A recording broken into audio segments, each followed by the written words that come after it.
Bonjour, qui ne connaît pas Bill Gates?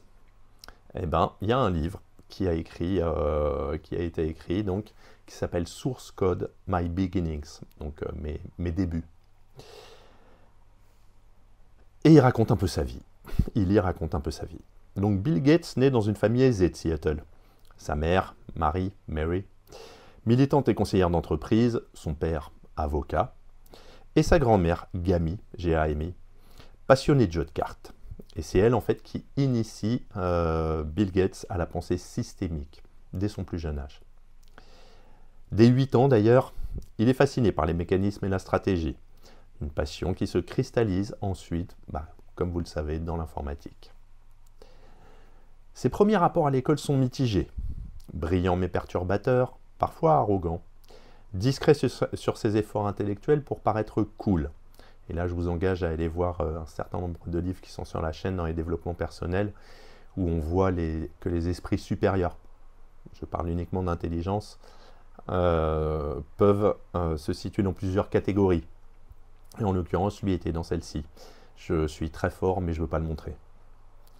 Il se décrit comme un enfant rebelle, oscillant entre hyper-focus intellectuel et aisance sociale limitée. Et ensuite, l'initiation à l'informatique. Parce qu'en 68, à Lakeside School, la découverte du terminal en temps partagé est un choc. Gates écrit son premier programme, qui s'appelait Tic-Tac-Toe. Et il est immédiatement accro.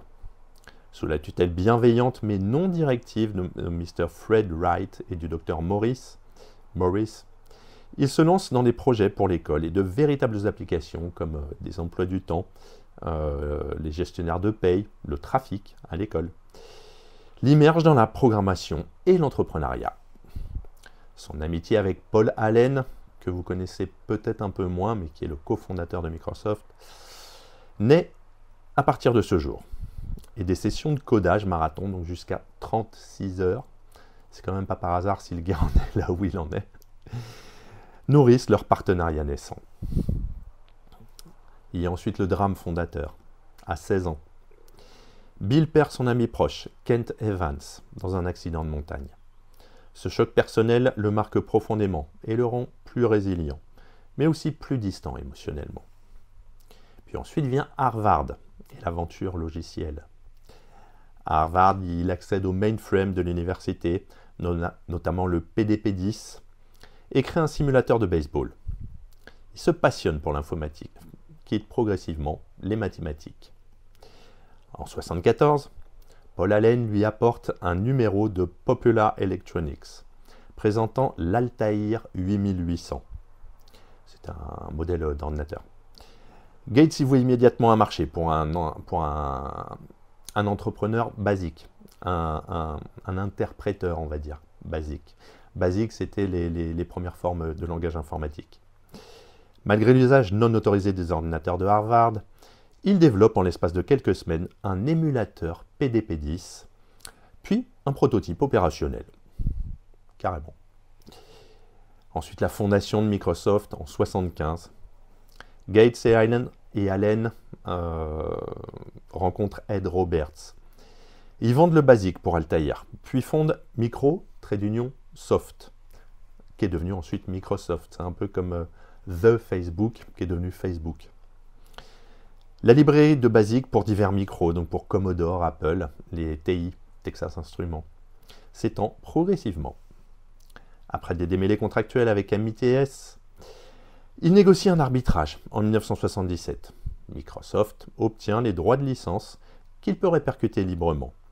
Donc c'est à partir de ce jour-là qu'il y a la fondation d'un empire économique. Il rapatrie Microsoft à Seattle en 1979. Ensuite, il y a une réflexion et une prise de recul. Tout au long, Gates reste autocritique. Il reconnaît ses sautes d'humeur, son arrogance, sa difficulté à s'intégrer et un potentiel TDAH ou un spectre autistique.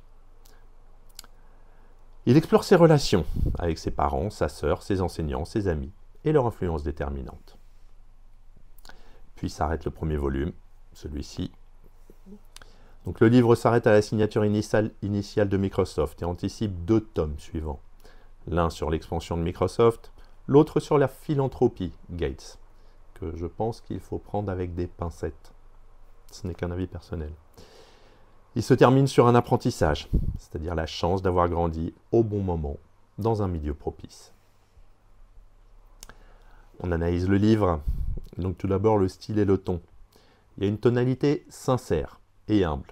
Vous voyez, même si je n'apprécie pas forcément le personnage, sauf évidemment pour sa grande intelligence, surtout dans le développement de ce qu'il a pu créer, il se trouve qu'en fait il y a une tonalité sincère et humble.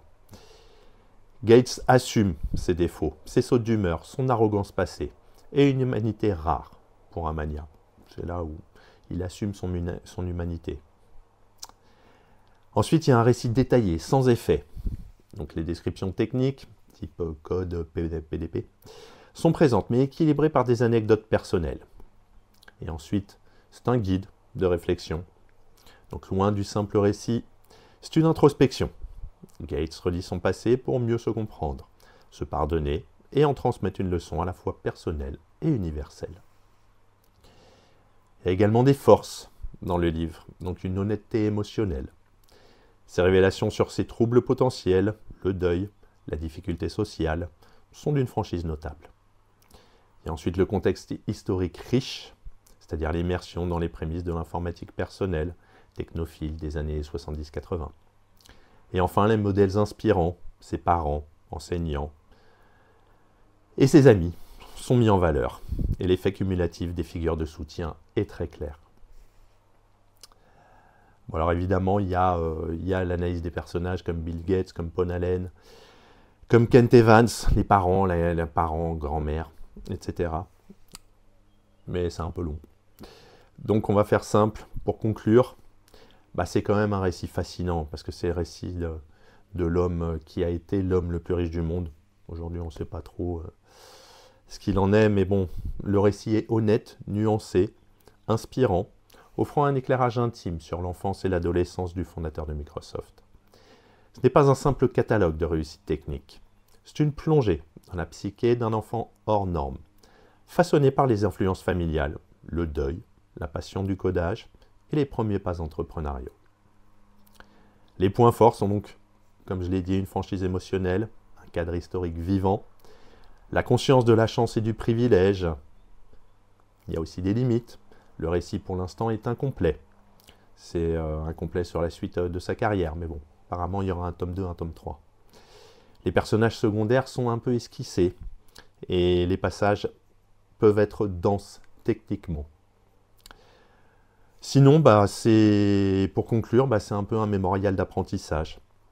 Savoir qui était Bill Gates, comprendre un peu le personnage, quelles circonstances le firent naître, et comment naquit Microsoft. Ce premier volume est une introspection sincère sur la formation d'un génie multiple, sur ses défis, ses alliances et ses pertes. Une lecture pour qui s'intéresse à l'humain derrière l'emblème mondial. À bientôt.